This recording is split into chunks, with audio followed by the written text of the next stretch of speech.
Today we are going to talk about the history of Gestalt Psychology by Tammy Salcedo, a review of Chapter 15 in the text of Psychology Ideas and Context by Brett King, William Woody, and Wayne Viney. Is the human mind to be regarded as a domain of mere indifferent facts, or do intrinsic demands, fittingness, and its opposite, wrongness, occur among the genuine characteristics of its contents? Wolfgang Kohler, 1938.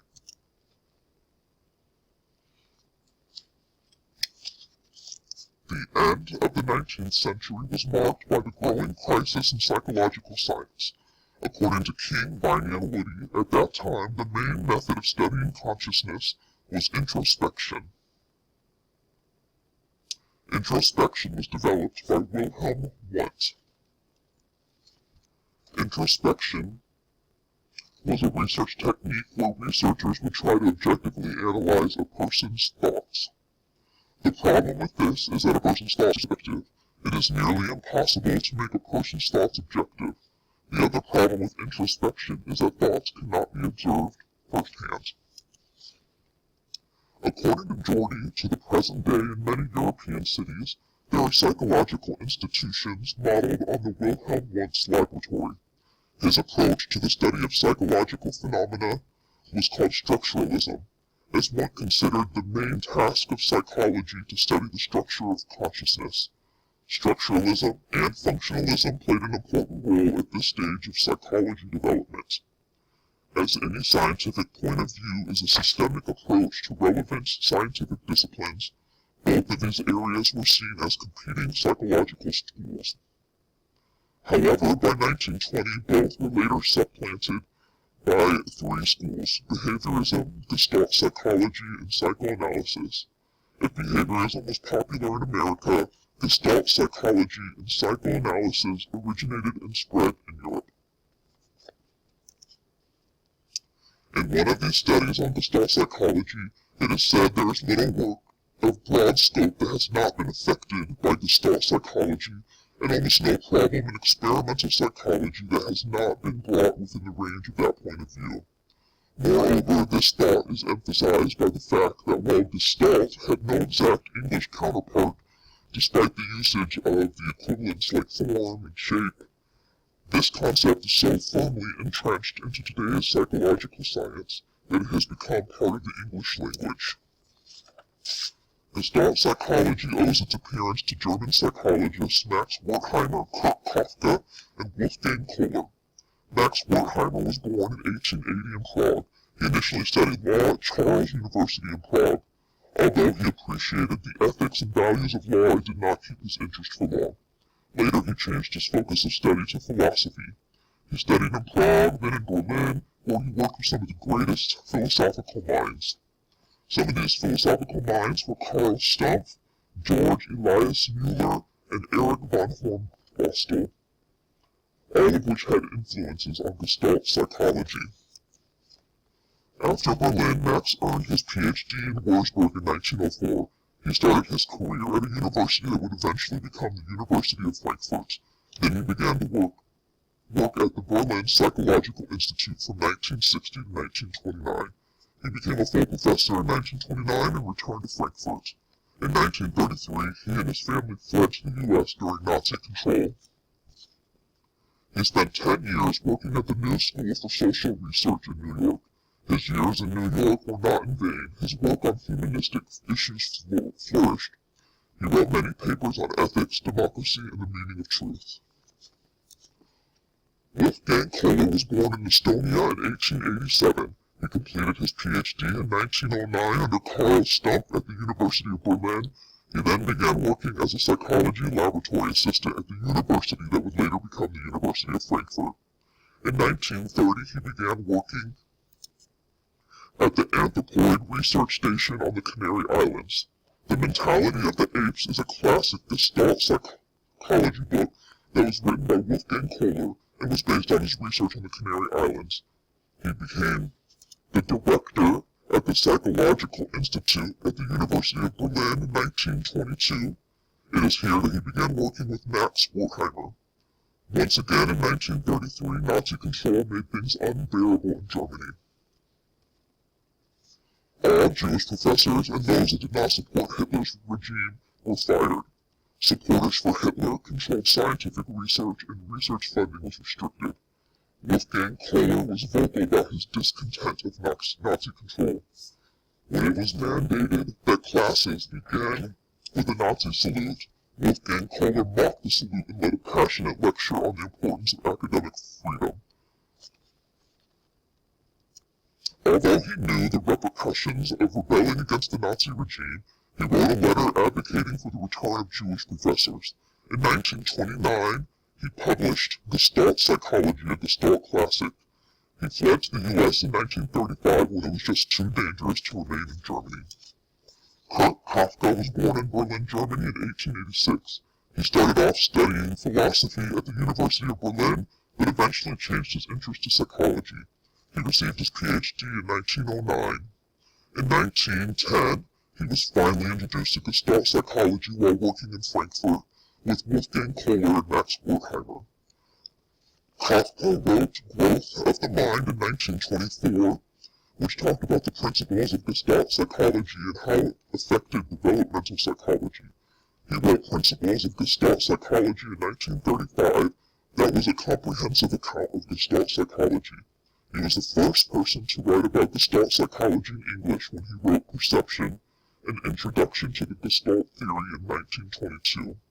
The article was not taken well, as many thought it implied that Gestalt Psychology was only concerned with perception, when in reality Gestalt Psychology is equally concerned with thinking and learning.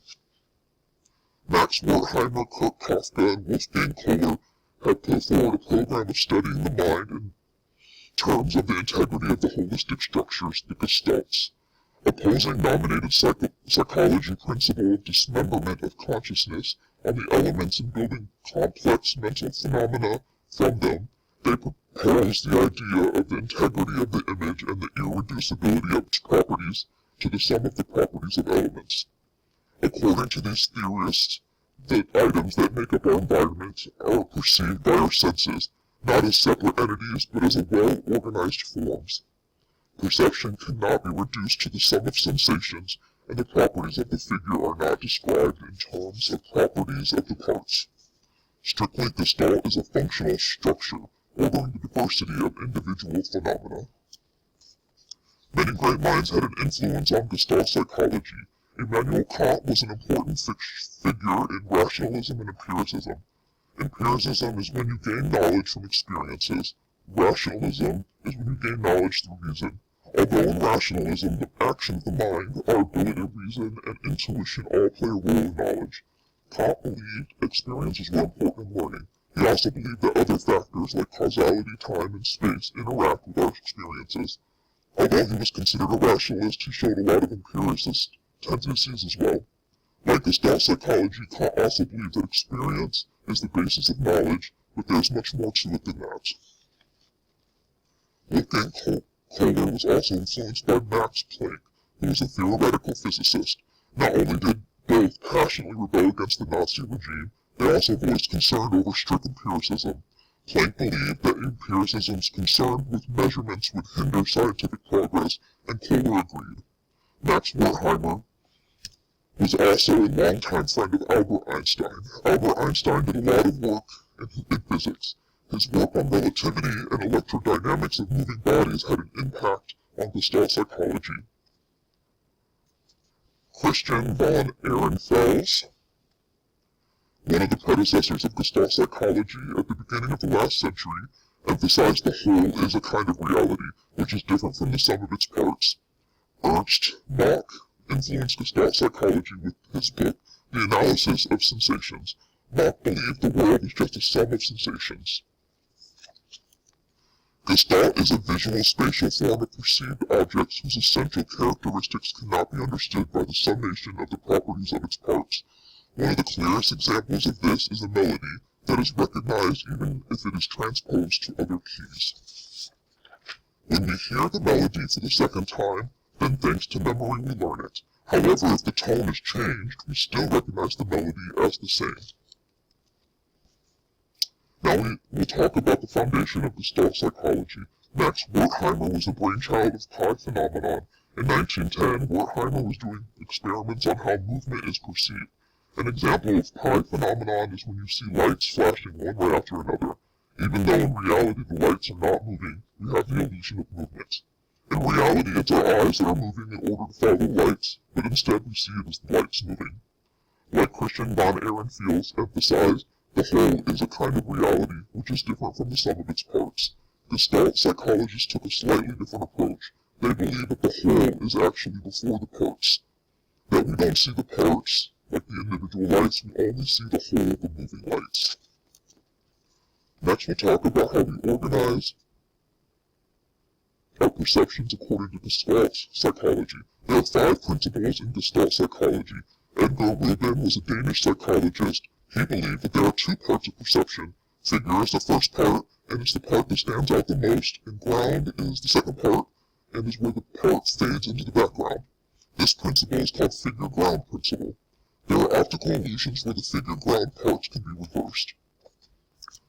The next principle we will talk about is similarity. Similarity is where we organize similar items into groups.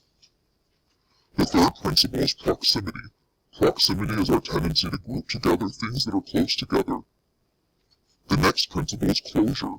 Closure is when we have a tendency to fill in the gaps to complete pictures. The final principle is good continuation. This is where we are prone to follow straight lines or curves.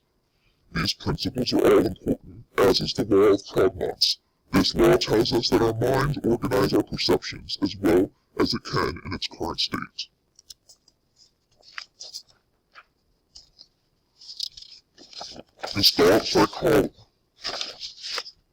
Gestalt psychology is not only interested in perceptions, it is also interested in how we think or learn. Max Wertheimer is especially interested in making people understand the difference between productive thinking and reproductive thinking. Reproductive thinking is done by habit, repetition, and conditioning. Basically, our thinking is coming from what we have learned from others. With productive thinking, we will be able to think about new ideas and new solutions. Wertheimer wanted to know what will lead us to become productive thinkers, what encourages productive thinking, and what helps keep us from being productive thinkers. Wertheimer did not believe that teaching traditional logic should be encouraged, but also agreed that it did teach productive thinking. He was strongly against repetition and drills because they did not lead to independent thinking. He believed that the key to productive thinking was to first understand the features and structure of the problem. Next, you would reorganize those features to come up with the best solution. We've talked about perception and thinking, and lastly, we must talk about learning. Gestalt disapproved of theories that view learning as an automatic process of our brain.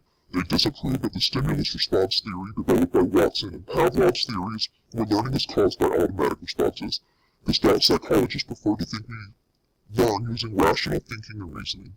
When Kohler did his research on the Canary Islands, he came up with much of the Gestalt thought on learning. Much of that research was done on apes. In one test, he hung a banana higher than a chimpanzee could reach it. After a while, the chimpanzee realized he wasn't going to be able to jump up and get it. Eventually, the chimpanzee figured out that he could use a bark to reach the banana. To Kohler, the chimpanzee used reasoning and rational thinking to solve the problem. Kohler believed that most behavioral studies don't allow for the participants to use reasoning to find a solution.